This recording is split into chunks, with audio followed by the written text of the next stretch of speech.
अरे वाह वाह, तरबूजों को खाने में उतना मजा नहीं जितना तरबूजों को नष्ट करने में आ रहा है। यहाँ पर आकर मैंने कोई भी गलती नहीं की। यहाँ पर तो कितनी सारी फसलें खड़ी है खाने के लिए। वो सुअर जंगल से भाग कर आया था। वो प्रत्येक दिन लोगों की फसलों को बर्बाद कर रहा था।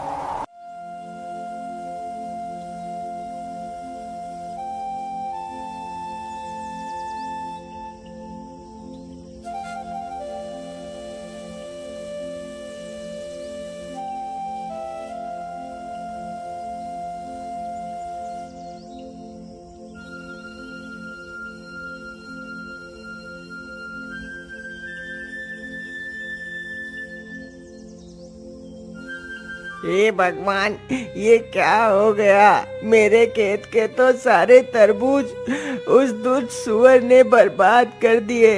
अब मैं क्या करूंगा? अपना पेट कैसे पालूंगा? इन तरबूजों को बेचकर ही मैं अपना घर चला रहा था, परंतु उस दुष्ट ने मेरा सारा खेत बर्बाद कर दिया।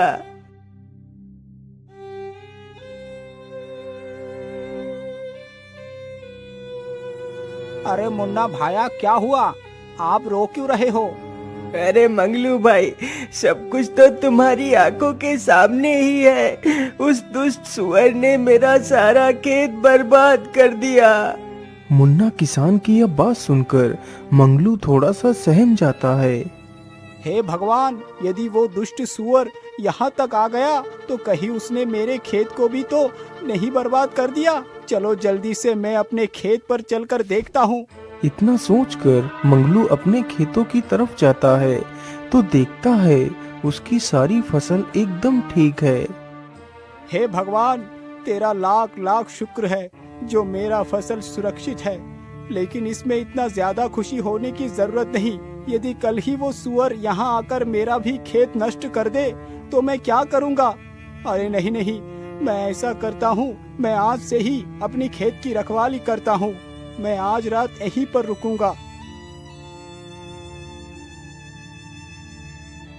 रात होते ही मंगलू एक चारपाई पर बैठकर अपने खेत की रखवाली करने लगता है। उधर वह दुष्ट सुअर फिर से भोजन की तलाश में घूमने लगता है।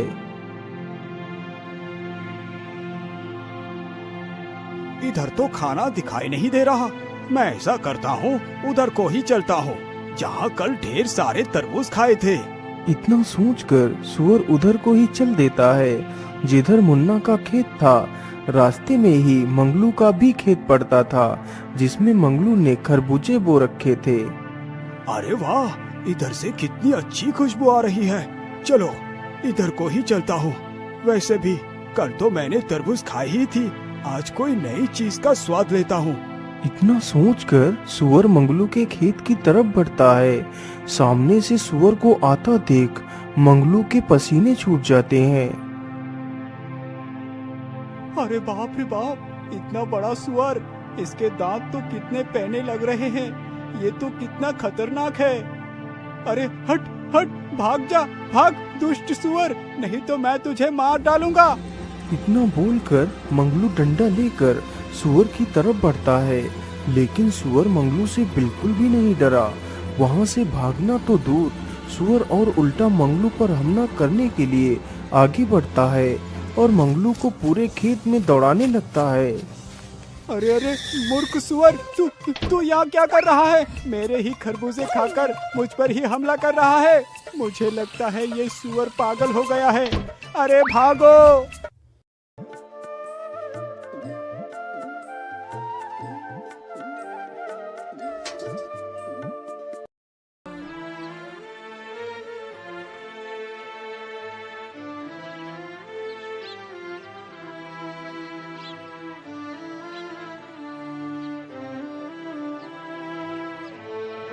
हे भगवान, ये सब क्या हो गया? मेरा सारा खेत उस दुष्ट सुअर ने उजाड़ दिया। अब मैं क्या करूंगा? मैं इस दुष्ट को जिंदा नहीं छोड़ूंगा। अरे मंगलू भाई, उस दुष्ट सुअर का तो आतंक बढ़ता ही जा रहा है। लेकिन मुन्ना भाया, आखिर हम उस दुष्ट जानवर का कर भी क्या सकते हैं? अरे भाई, आप मेरी सलाह मानो। तो हमें महाराज के पास चलना चाहिए, वो हमारी मदद जरूर करेंगे। इतना सोचकर मंगलू और मुन्ना तथा गांव के कुछ लोग राजा के महल में पहुंचते हैं। महाराज, हमारी सहायता कीजिए, हमें बचा लीजिए महाराज। अरे आप लोग शांत हो जाइए, बोलिए आप लोगों की क्या तकलीफ है। राजा के पूछने पर गांव के सभी लोग बारी बारी से राजा को उस सुअर के बारे में बताते हैं। आप लोग शांत हो जाइए। मंत्री जी, उस सुअर ने जिस जिस को भी नुकसान किया है उसे 10-10 सोने की मोहरें दे दी जाए और पूरे राज्य में ये घोषणा करवा दो, जो कोई भी उस सुअर को जिंदा या मुर्दा लाकर मुझे देगा तो मैं उसे मुंह मांगा इनाम दूंगा। राजा का आदेश होते ही सैनिक पूरे राज्य में घूम घूम कर घोषणा करने लगते हैं। सुनो सुनो सुनो, हमारे राज्य में एक दुष्ट सुअर घुस आया है। यदि कोई भी इंसान उस सुअर को जिंदा या मुर्दा पकड़कर महाराज के सामने पेश करेगा तो महाराज उसे मुंह मांगा इनाम देंगे। सुअर इतना ज्यादा खतरनाक था कि किसी की भी हिम्मत नहीं हुई कि उसे पकड़ने के लिए जाए और अपनी जान जोखिम में डाले।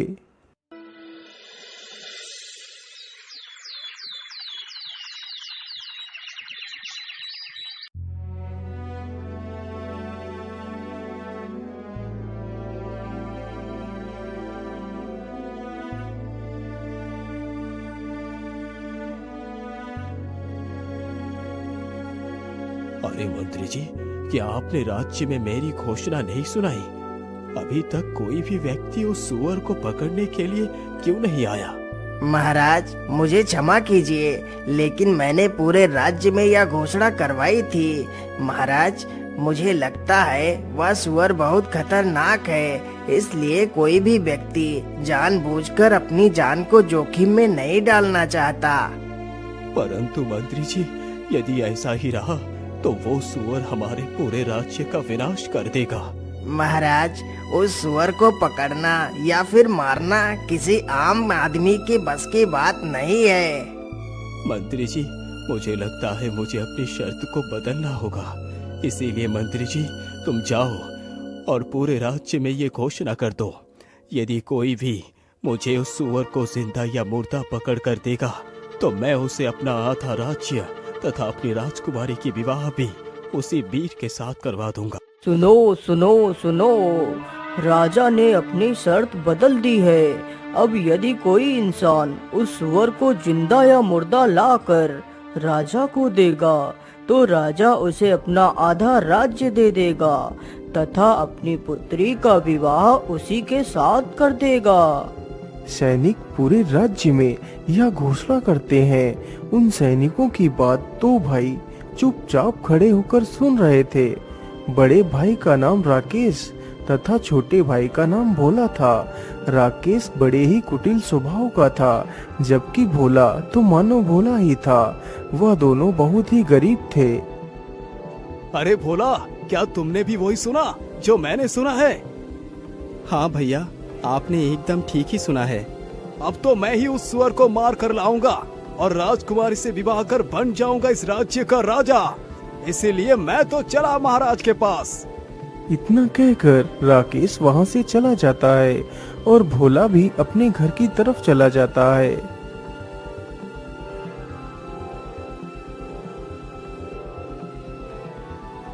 महाराज, मैं लाऊंगा उस दुष्ट सुअर को मारकर। राजकुमारी से तो सिर्फ मैं ही विवाह करूंगा। आप विवाह की तैयारी कीजिए महाराज, मैं जल्द ही वापस आऊंगा।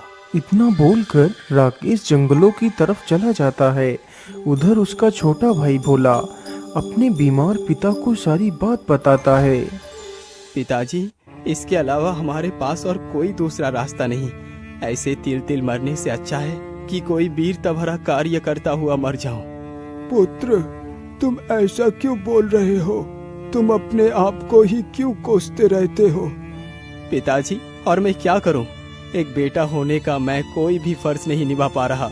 यदि मैं आपका दवाई भी नहीं ला पा रहा तो मैं कैसा बेटा हूं पिताजी? भैया तो कुछ भी नहीं करते, दिन भर इधर उधर घूमते रहते हैं। मैं अकेला घर नहीं चला पा रहा पिताजी, मैं क्या करूं?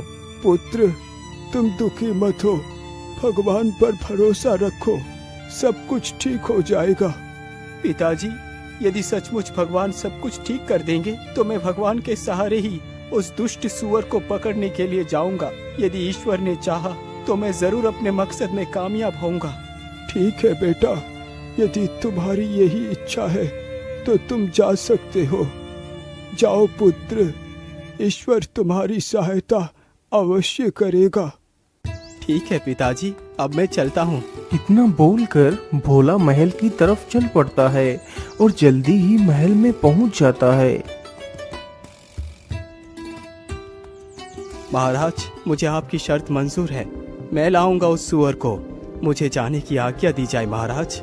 ठीक है पुत्र, तुम जा सकते हो। राजा की आज्ञा मिलते ही भोला एक तलवार लेकर जंगलों की तरफ निकल पड़ता है। उधर भोला का भाई राकेश पूरे जंगल में इधर उधर घूमता है, लेकिन उसे सुअर कहीं भी दिखाई नहीं देता। अरे बाप रे बाप, सुबह से घूमते घूमते तो मुझे दोपहर हो चुकी है, अभी तक मुझे वो सुअर दिखा ही नहीं दिया। इतना कहकर राकेश फिर आगे बढ़ता है और इधर उधर उस सुअर को ढूंढने लगता है।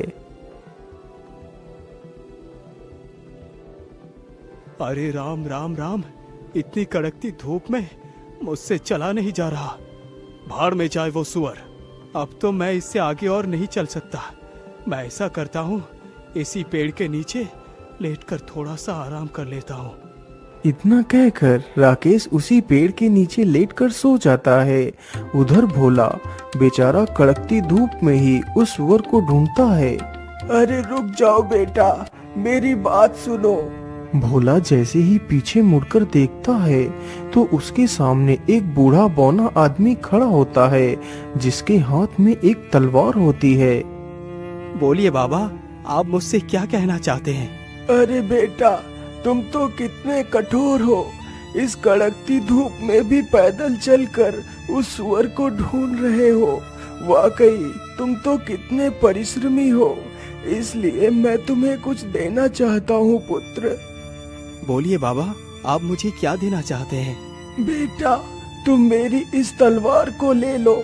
यह तलवार बहुत शक्तिशाली है, इसके वार से आज तक कोई भी शत्रु नहीं बच पाया। लेकिन बाबा, आप हो कौन, और आप ये तलवार मुझे क्यों दे रहे हैं, जबकि आप खुद इस तलवार से उस दुष्ट सुअर को मारकर राजा से बहुत कुछ प्राप्त कर सकते हैं। बेटा, मैं यहीं पास के गांव में ही रहता हूँ।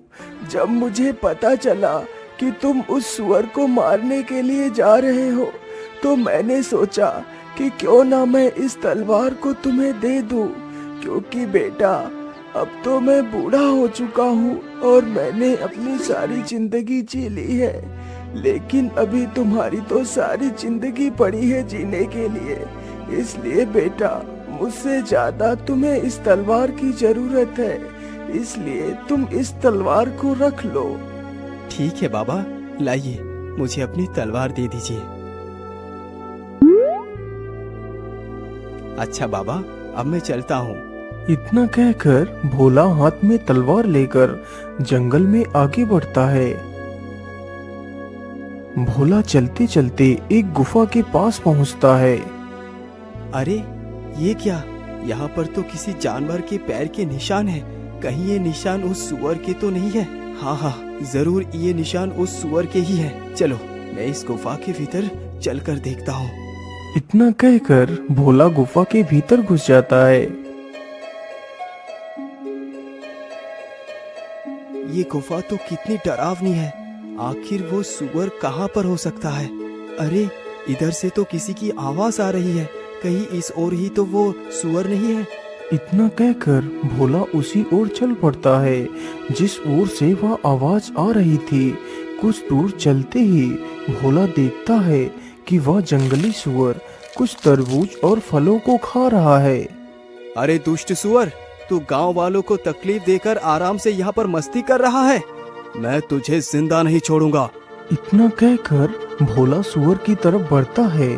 सुअर भी इतना खूंखार था कि वह भी भोला पर हमला करने के लिए उसकी तरफ बढ़ता है। सुअर जैसे ही भोला के ऊपर छलांग मारता है, तभी भोला अपनी तलवार को सुअर के सीने में उतार देता है। इस प्रकार वह दुष्ट सुअर भोला के हाथों मारा जाता है। सुअर तो मर गया, चलो अब इसे अपने कंधों पर उठाकर ले चलता हूँ। इतना कहकर भोला उस सुअर को अपने कंधों पर लाद कर चल देता है।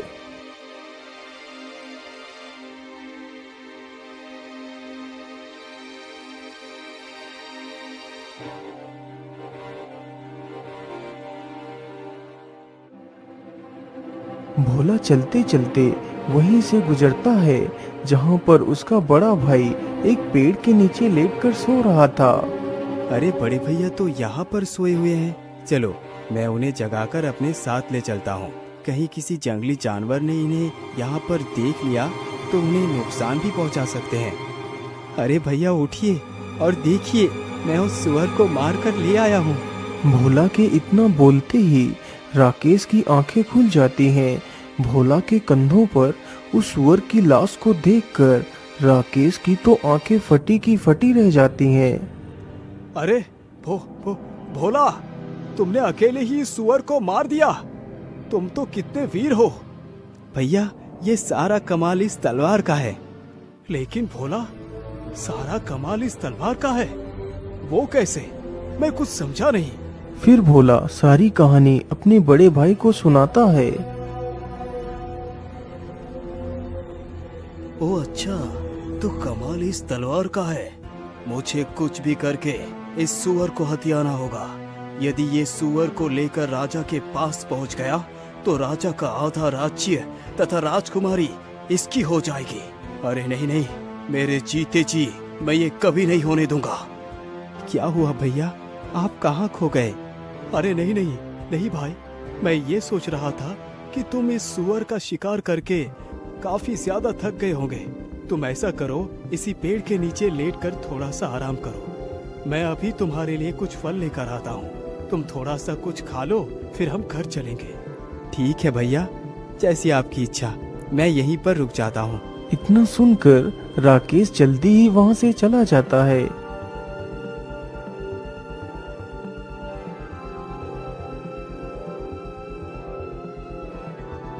राकेश चलते चलते एक आम के पेड़ के पास पहुंचता है।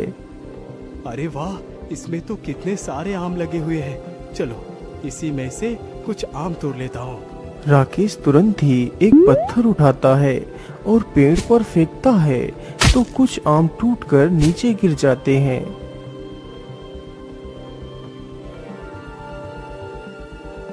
मैं ऐसा करता हूँ, इन आमों के ऊपर इन जहरीले पत्तियों का रस लगा देता हूँ। भोला जैसे ही आम खाएगा तो उसका काम तमाम हो जाएगा।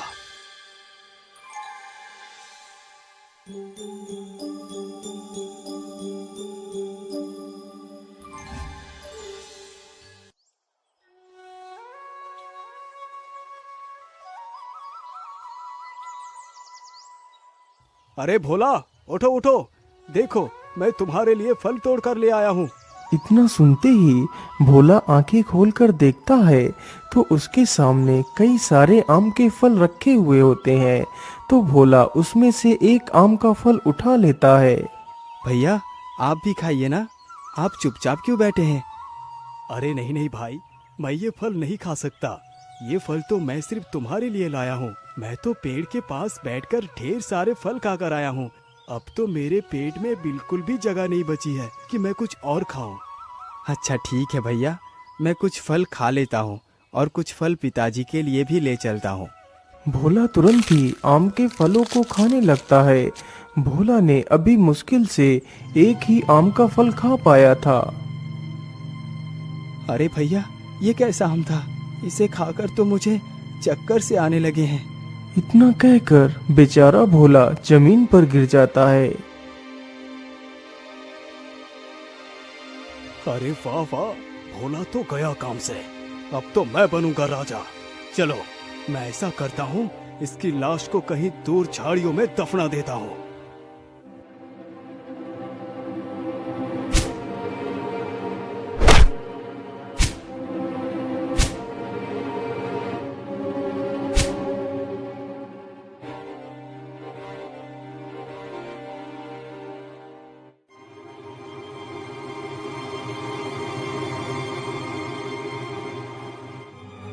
हाँ हाँ, अब तो गड्ढा लगभग खुद के तैयार हो चुका है। चलो अब भोला को इसी गड्ढे में दफना देता हूँ। राकेश तुरंत ही भोला का एक हाथ पकड़कर उसे खींचता हुआ गड्ढे के पास ले जाता है और उसे गड्ढे में गिरा देता है। फिर उसके ऊपर मिट्टी डालने लगता है। कुछ देर में ही राकेश ने भोला को मिट्टी से ढक दिया। राकेश जल्दी ही उस मृत सुअर को अपने कंधे पर रखता है और महल की तरफ चल देता है। राकेश चलते चलते जल्दी ही महल में पहुंच जाता है। राजा राकेश के कंधे पर लदे उस सुअर को देखकर आश्चर्य में पड़ जाता है। आखिर इसके जैसा मूर्ख और घमंडी इंसान मेरा दामाद बनेगा। यदि मैंने अपना राज्य इसके हाथों में सौंप दिया तो मेरे सारे राज्य का विनाश ये खुद ही कर देगा। अब क्या करूं? मैं अपने वचन से पीछे भी नहीं हट सकता। क्या हुआ महाराज, आप किस चिंता में डूब गए? आपने अभी भी विवाह की तैयारी नहीं की? अरे बेटा, मैं तुम्हारा विवाह अपनी पुत्री से अवश्य कराऊंगा, लेकिन अभी नहीं। पंडित जी ने बताया है अभी 7 दिनों तक मुहूर्त अच्छा नहीं है, इसीलिए हम तुम्हारा विवाह और अपना आधा राज्य इन 7 दिनों के बाद ही देंगे। ठीक है महाराज, मुझे इससे कोई भी आपत्ति नहीं। मैं 8वें दिन ही दूल्हा बनकर अपनी राजकुमारी तथा अपने आधे राज्य को लेने आऊंगा। इतना बोलकर राकेश वहां से वापस चला जाता है। बेटा राकेश, तुम्हारा भाई भोला अभी भी लौटकर क्यों नहीं आया? वो भी तो सुअर का शिकार करने के लिए गया था। अरे पिताजी, आप मेरा दिमाग क्यों खा रहे हैं? मुझे क्या पता भोला कहाँ गया। आप खुद ही चले जाइए और भोला को ढूंढ कर ले आइए। लेकिन बेटा, तुम तो अच्छी तरह जानते हो कि मैं उठ चल नहीं सकता। बेटा, तुम खुद जाकर देख आओ, तुम्हारा भाई कहाँ है। पिताजी, मैं कहीं नहीं जाऊंगा। यदि वो वापस नहीं आया तो इसका मतलब उसे किसी जंगली जानवर ने खा लिया होगा। अरे नहीं नहीं बेटा, तुम ये कैसी बातें कर रहे हो? तुम इतने कठोर मत बनो। ये मत भूलो कि वो तुम्हारा ही भाई है। बेटा, बुरे वक्त में एक भाई ही दूसरे भाई का सहारा बनता है।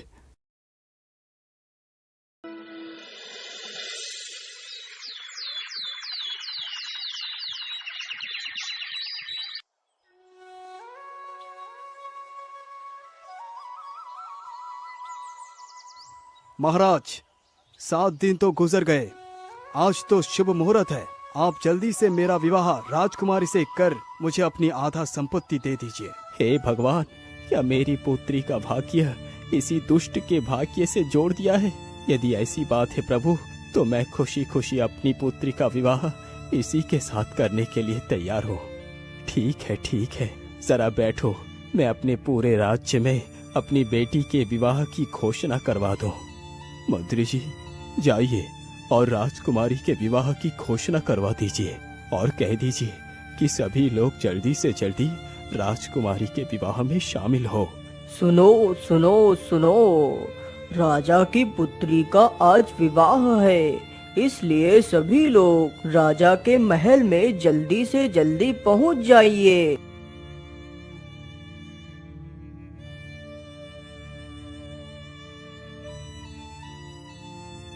रुक जाइए पंडित जी, ये विवाह नहीं हो सकता। अरे भोला बेटा, तुम कहां से आ गए? तुम तो मर गए थे। नहीं महाराज, मैं मरा नहीं, लेकिन मुझे मारने की पूरी कोशिश की गई थी। लेकिन भोला, तुम्हें किसने मारने की कोशिश की? बताओ मुझे। महाराज, मुझे मारने वाला कोई और नहीं बल्कि मेरे बड़े भैया ही है। लेकिन भोला, तुम इतने दिनों से थे कहाँ? फिर भोला अपनी सारी कहानी वहां पर खड़े सभी लोगों को सुनाने लगता है।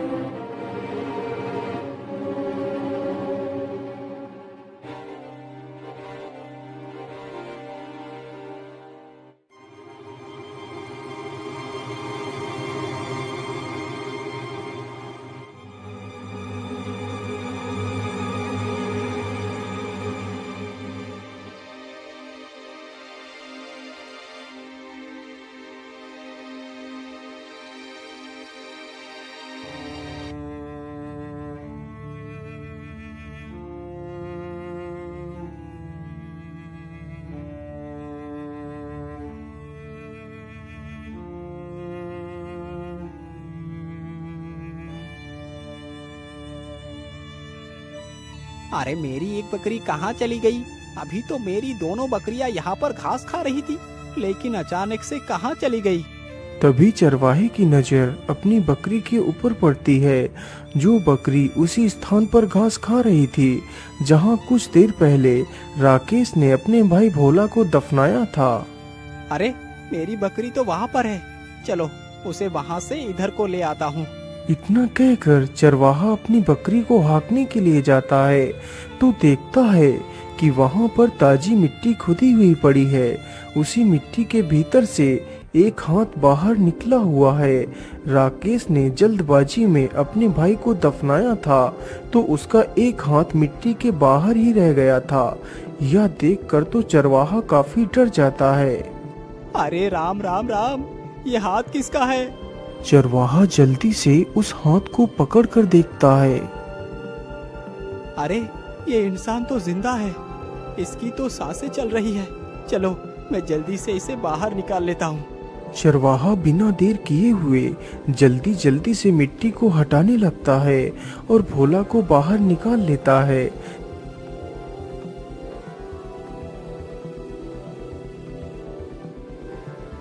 अरे भाग्यवान, तुम जरा इसका ध्यान रखना, मैं अभी वैद्य जी को बुलाकर ले आता हूँ। चरवाहा तुरंत ही वैद्य के घर जाता है। वैद्य जी, जल्दी से हमारे साथ चलिए, मुझे एक युवक बेहोशी के हालत में मिला है, आप जल्दी से चलकर उसे देख लीजिए। चरवाहे की यह बात सुनकर वैद्य उसके घर जाकर देखता है तो भोला की सांसें चल रही होती हैं, लेकिन उसे होश नहीं आया हुआ होता है। अरे भाई, मैं तुम्हें एक औषधि देता हूँ, तुम उस औषधि को पीसकर रोज इसके तलवों पर मलना। यदि ईश्वर ने चाहा तो यह युवक जल्दी ही ठीक हो जाएगा।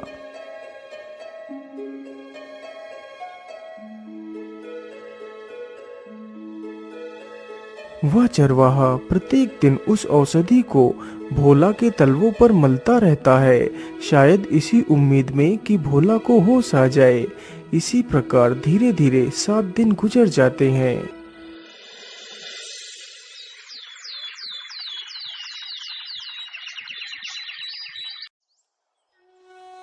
अरे भाग्यवान, तुम कहाँ हो? तुम कहाँ हो भाग्यवान? अरे क्या हुआ? आप इतना हाँफ क्यों रहे हैं? बताइए क्या बात है? अरे भाग्यवान, आज राजा की पुत्री का विवाह है और जिसके साथ राजकुमारी का विवाह होने जा रहा है उसका नाम राकेश है। तुम जल्दी से तैयार हो जाओ, हमें अभी निकलना है। उन दोनों पति पत्नी की यह बातें जब भोला के कानों में पड़ती हैं तो उसे होश आ जाता है। अरे भाग्यवान, देखो इसे होश आ गया, हमारे मेहनत रंग लाई। भाग्यवान, तुम कौन हो युवक, और तुम्हारा क्या नाम है? फिर भोला अपनी सारी दास्तान उस चरवाहे को सुनाता है। तो इसका मतलब धन के लालच में आकर तुम्हारे भाई ने ही तुम्हें मारने की कोशिश की।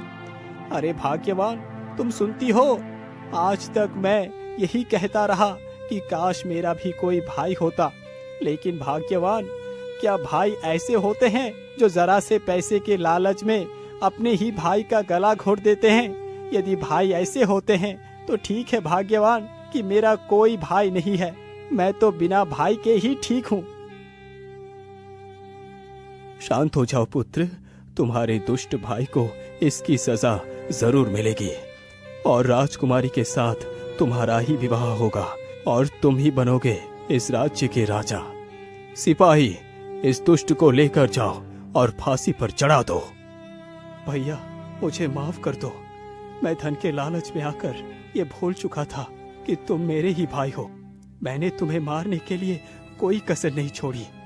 इसकी सजा तो मुझे मिलनी ही चाहिए, लेकिन मेरे भाई, हो सके तो मेरी भूल को क्षमा कर देना। यदि तुमने मुझे क्षमा नहीं किया तो मैं मरकर भी तड़पता रहूंगा।